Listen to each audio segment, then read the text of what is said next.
so I believe I'd be right in saying that the Bullbourne has actually joined the canal at this point, and that it comes off again later.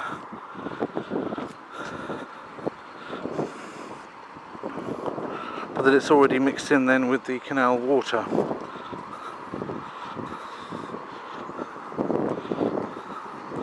Well, it's probably self-evident that you can't have all of these boats with their diesel engines or petrol engines, whatever they have, probably diesel, going up and down here without some form of pollution, but still it's enough for ducks to be able to live on here, for these flies to be able to have their life cycle, and for some, no doubt, fish to be in here, because you see fishermen's clubs fishing away on the canal and catching fish, which they usually put back.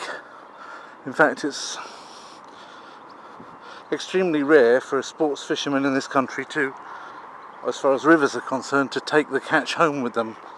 It's pretty much unheard of. So when the Poles came and they fished for food, well, there's two things. First of all, the sports people got exceptionally annoyed with them, to the point where people were chasing them with guns.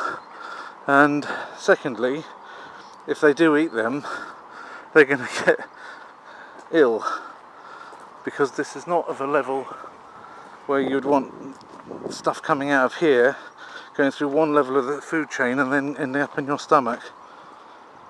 But what can you say? I mean, even seafood nowadays, with all the depth of the ocean and the breadth of it, can have unacceptable levels of little plastic polymers stuck in them, especially if they've been anywhere near these two big so-called garbage patches, the North Atlantic garbage patch and the Great Pacific garbage patch, which are both as large as countries, floating there. You can't see them on satellite photographs because they're polymers, in many cases so small that you can't pick them up with the naked eye, and even small things like jellyfish, in the course of hunting for their food, are picking up these polymers into their systems. They're in turn being eaten by fish, and they're going right the way up the food chain into our own table. So I don't know of any way in which you can at home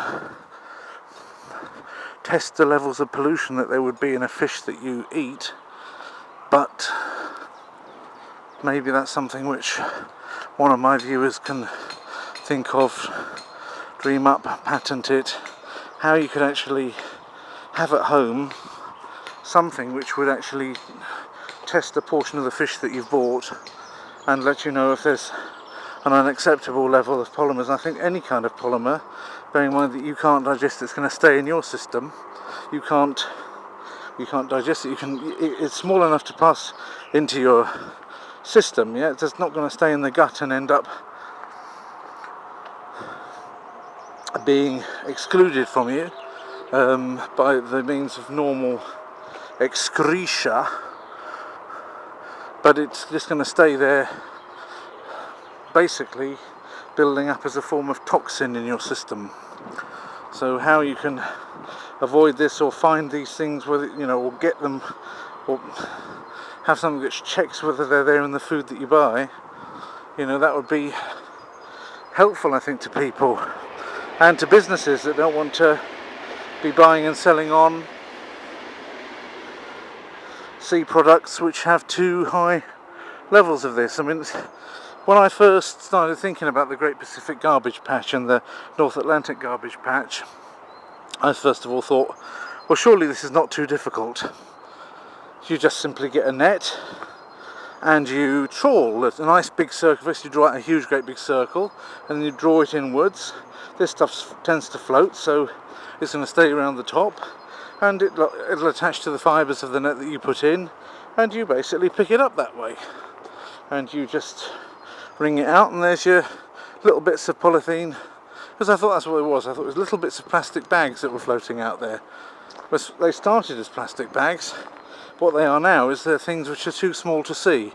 So how do you pick that out of the ocean? Obviously my trawling net won't work.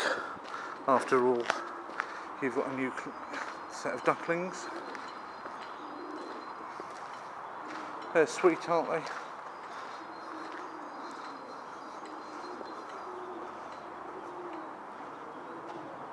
And the sound of pigeons up in the rafters there, cooing at one another.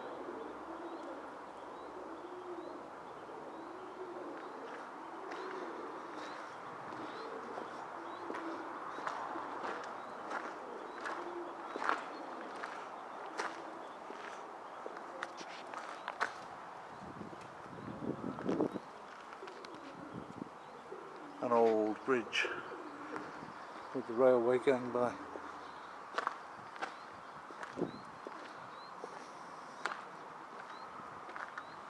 See, this railway which is overhead now, oh, there's a plane as well overhead. They're just crossing just above me. Is that a good sign or a bad sign? And